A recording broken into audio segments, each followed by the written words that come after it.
Indian ചലച്ചിത്ര സംഗീതത്തിലെ ഒരു സുവർണ അധ്യായത്തിനാണ് ഇപ്പോൾ തിരശീല വീണിരിക്കുന്നത്.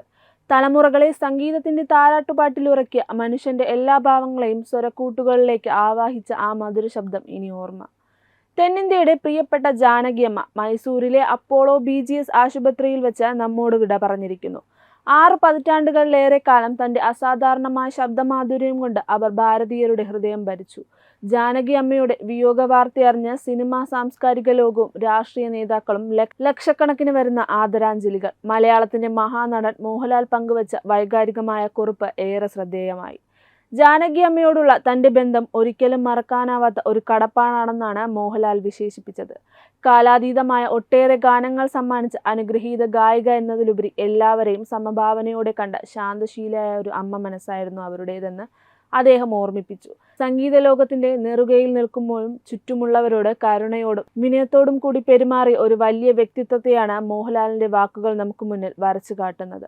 മോഹൻലാലിന്റെ ഈ കടപ്പാടിന്റെ ആഴമറിയാൻ നാം 1980ലേക്ക് സഞ്ചരിക്കണം.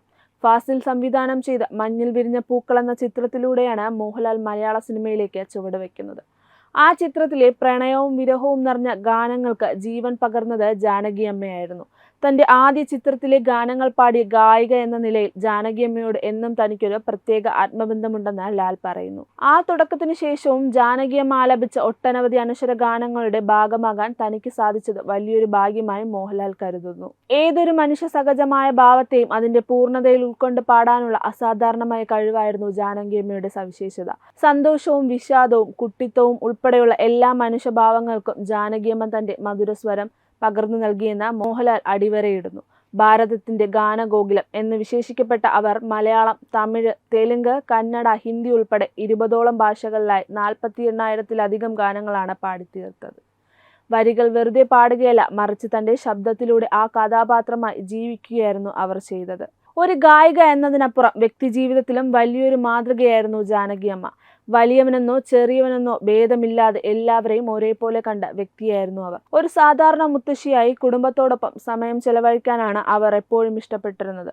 വൈകി ലഭിച്ച പത്മഭൂഷൺ ബഹുമതി നിരസിച്ചുകൊണ്ട് തനിക്ക് ജനങ്ങൾ തന്ന സ്നേഹമാണ് ഏറ്റവും വലിയ പുരസ്കാരമെന്ന് പ്രഖ്യാപിച്ച ജാനകിയമ്മയുടെ ആത്മാഭിമാനം ഇന്ത്യൻ സംഗീത ലോകം എക്കാലവും ഓർക്കുന്ന ഒന്നാണ്. ഔദ്യോഗിക പദവികളേക്കാൾ ആരാധകരുടെ ഹൃദയത്തിലാണ് അവർ തന്റെ സിംഹാസനം തീർത്തത്. തന്റെ അവസാനകാലം മൈസൂരിലെ ഫോഗാദിയിൽ വിശ്രമ ജീവിതം നയിക്കുകയായിരുന്നു ജാനകിയമ്മ. പ്രായത്തിൻ്റെതായ അസുഖങ്ങളെ തുടർന്ന് ആശുപത്രിയിൽ പ്രവേശിക്കപ്പെട്ട അവർ ഒടുവിൽ ഹൃദയസ്തംഭനം മൂലമാണ് ലോകത്തോട് വിട പറഞ്ഞത്. പൊതുദർശനത്തിന് വെച്ച മൈസൂരിലെ മഹാരാജ കോളേജ് ഗ്രൗണ്ടിലേക്ക് പ്രിയ ഗായികയെ ഒരു നോക്ക് കാണാൻ ആയിരങ്ങളാണ് ഒഴുകിയെത്തിയത്. തുടർന്ന് വൈകുന്നേരം കനിയനാഹുൺ ഫാം ഹൗസിൽ ഔദ്യോഗിക ബഹുമതികളോടെ സംസ്കാര ചടങ്ങുകൾ നടക്കും. ജാനകിയമ്മ ഈ ഭൗതിക ലോകത്തു നിന്നും വിട പറഞ്ഞിട്ടുണ്ടാകാം. എന്നാൽ ഈ ഭൂമിയിൽ സംഗീതവും പ്രണയവും നിലനിൽക്കുന്നിടത്തോളം കാലം ആ മധുര ശബ്ദം നമ്മുടെ കാതുകളിൽ എന്നും നാദബ്രഹ്മമായി മുഴങ്ങിക്കൊണ്ടേയിരിക്കും. അമരഗായത്രിക്ക് പ്രണാമം.